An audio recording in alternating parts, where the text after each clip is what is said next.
इससे पहले हमने पढ़ा था जो रैखिक समीकरण है उनको हल करने की तीन विधियां, विलोपन विधि, प्रतिस्थापन विधि और बज्रगुणन विधि। अब हम यहाँ पे देखेंगे द्विघात समीकरण। इससे पिछले वीडियो में मैंने बताया था कि द्विघात समीकरण क्या होते हैं, ठीक है।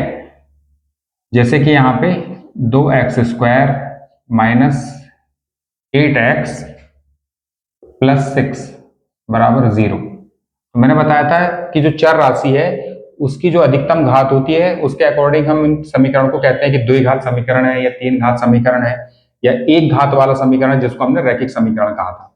तो यहाँ पे क्या है, चर राशि की अधिकतम घात 2 है, तो ये क्या है, द्विघात समीकरण है। इस तरह के समीकरण भी जब आप इबारती सबल अंकगणित के कुछ इबारत वाले सवाल हल करते हैं तो ऐसी सिचुएशन भी आती है। इनको आपको कैसे हल करना है, द्विघात समीकरण को हम यहाँ पे हल करेंगे मध्य पद को तोड़ते हुए। तो मध्य पद कौन सा हो जाएगा, इसका ये हो जाएगा।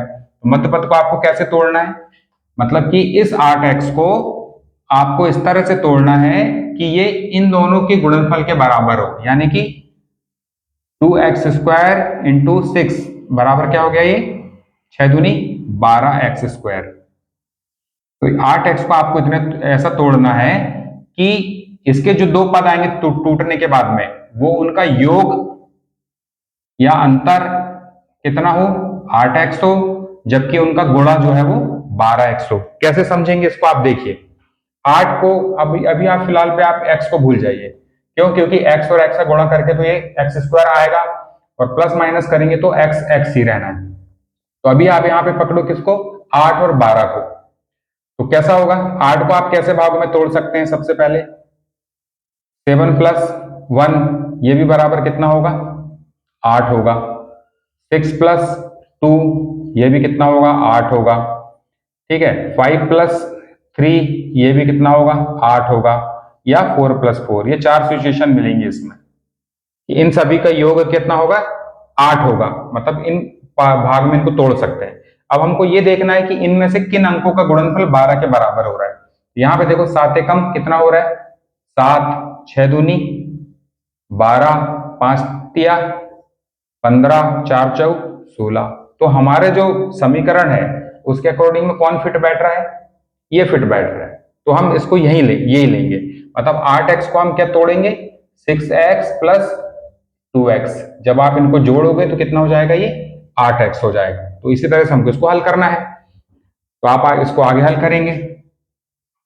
तो ध्यान रखें यहाँ पे ऋण चिन्ह है तो आप सावधानी पूर्वक केवल 8 को पहले को तोड़ के लिखिए, यानी कि 2x² ऋण चिन्ह एज इट इज रखिए, 8 को बस आप तोड़िए यहाँ पे। ये क्या हो जाएगा, 6 प्लस 2। 8 की जगह में हम क्या लिख सकते हैं, 6 प्लस 2। x को जैसे कि वैसे रहने दो, प्लस 6 बराबर 0। अब x का इन दोनों में आप गुणा करेंगे और ऋण चिन्ह होने के कारण क्या होंगे, इनके चिन्ह बदल जाएंगे। तो x के साथ में 6 का गुणा होगा, तो पहले तो इसको जैसे कि वैसे लिखो, 2x² बराबर 6x बराबर नहीं, ऋण आएगा यहाँ पे। हाँ अभी चिन्ह रुको, 6x का गुणा करोगे तो जब x के साथ में 6 का गुणा करोगे तो क्या होगा, 6x प्लस में आएगा। लेकिन यहाँ पे सामने ऋण चिन्ह है, कोष्टक खुलने के कारण ये क्या हो जाएगा, ऋण 6x। ठीक वैसे 2 के साथ में भी होगा, 2 का जब x का गुणा होगा तो क्या होगा, ये 2x धन वाला आएगा।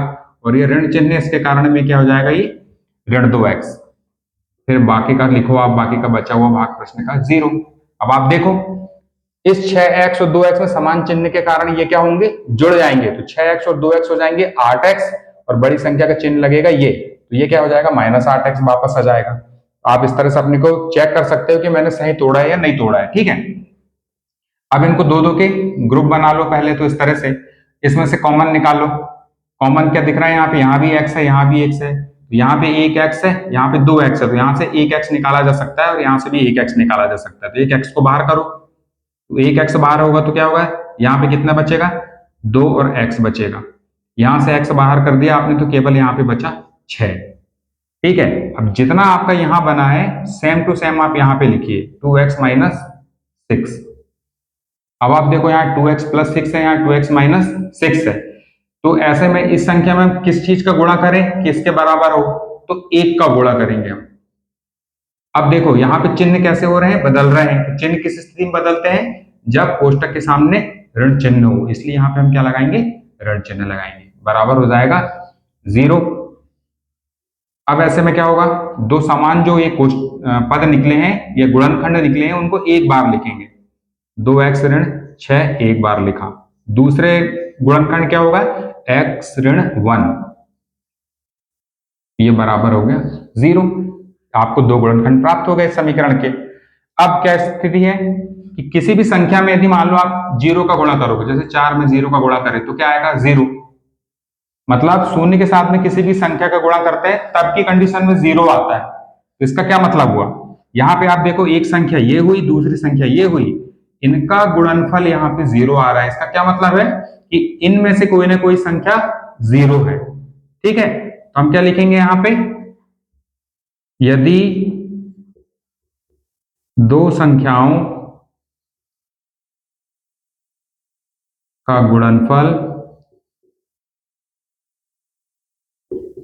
0 है तो इनमें से एक संख्या अवश्य 0 होगी।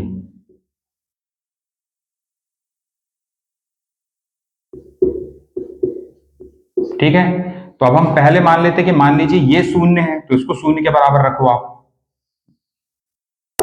यदि मान लो ये 0 है तो 2x ऋण 6 बराबर 0, इसको आगे हल करो तो 2x बराबर क्या हो जाएगा, ये ऋण 6 इधर जाकर के +6 हो जाएगा, x बराबर हो जाएगा 6/2। 2 से इसको काटोगे तो 3 बार कट जाएगी, तो यहाँ x का मान कितना निकल गया, 3 निकल गया। ठीक, दूसरी सिचुएशन है ये x - 1, इसको यदि आपने 0 माना तब क्या होगा, सीधे सीधे एक के इधर पक्षांतर करोगे तो x बराबर क्या हो जाएगा 1, यहाँ तो सीधा सीधा मान निकल गया। तो आपके दो मान निकल गए x के। द्विघात समीकरणों में हमेशा दो वैल्यू मिलेंगी। ठीक है, एक वैल्यू 3 हो गई, 3 और 1, तो इसके उत्तर क्या हो जाएंगे 3 और 1। इस तरह से हम द्विघात समीकरणों को मध्य पद से तोड़ते हुए हल करते हैं।